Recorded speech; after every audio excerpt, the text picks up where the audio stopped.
Up next is PeerMark, which is Turnitin.com's version of peer review. It's an automated system.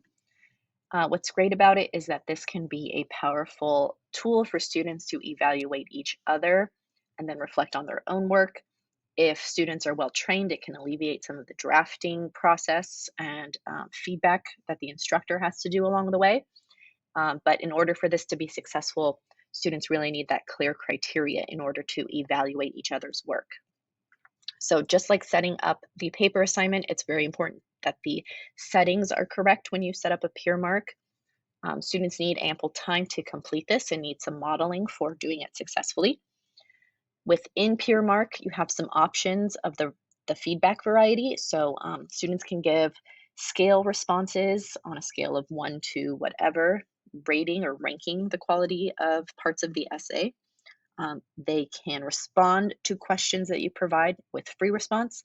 And just like the teacher can do, they can leave open comments throughout the student's essay. So if they're commenting on perhaps a grammar mistake here and there. And again, you'd want to set up some PeerMark questions in the library so that students are able to properly examine each other's essays. This is what the setup looks like. So as long as you've enabled PeerMark here in the paper assignment, you'll be able to change the setup settings here.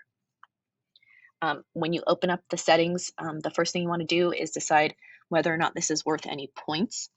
Unfortunately, setting points here does not transfer over to the Schoology gradebook. You'll have to hand enter those.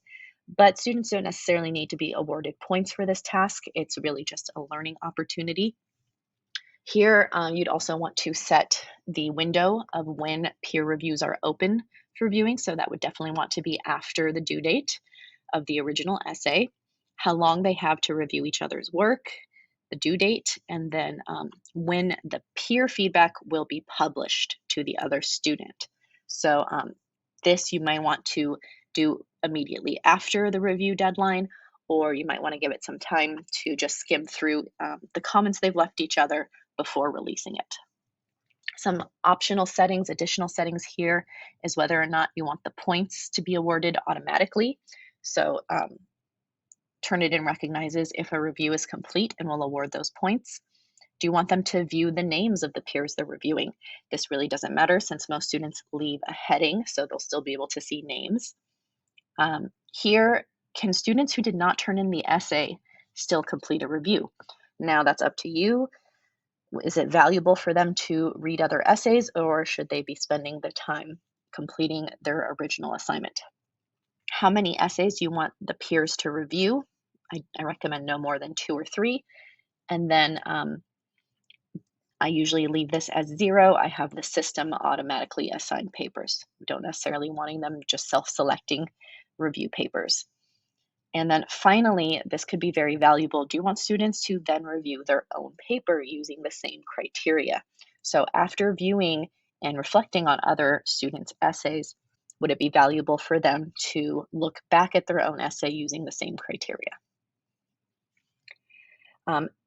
Along with the setup of the due dates and other settings, you also want to set up your questions.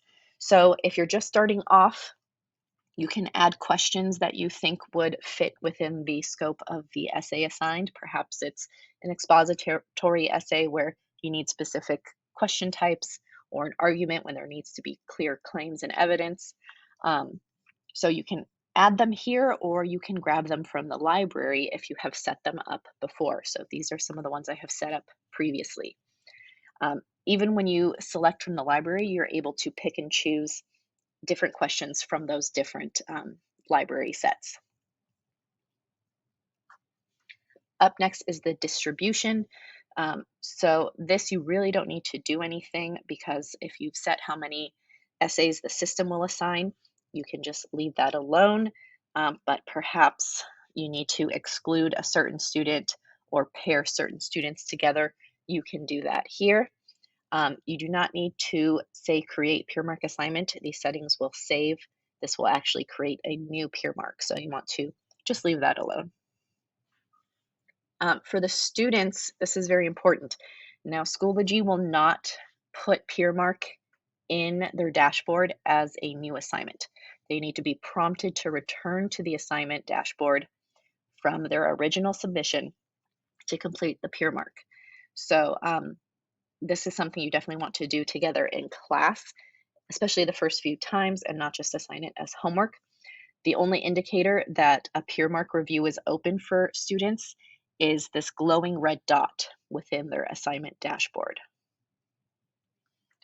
What it looks like for students, they have a window open similar to the feedback studio, where they will see the essay on the left and they will see the questions on the right. So these are some questions you may have set up or taken from your library, and students will respond here on the right. If they're not done, they can save. When they do finish, they need to submit or it will not be sent to the peer. And here is what it looks like to just add free comments throughout the essay.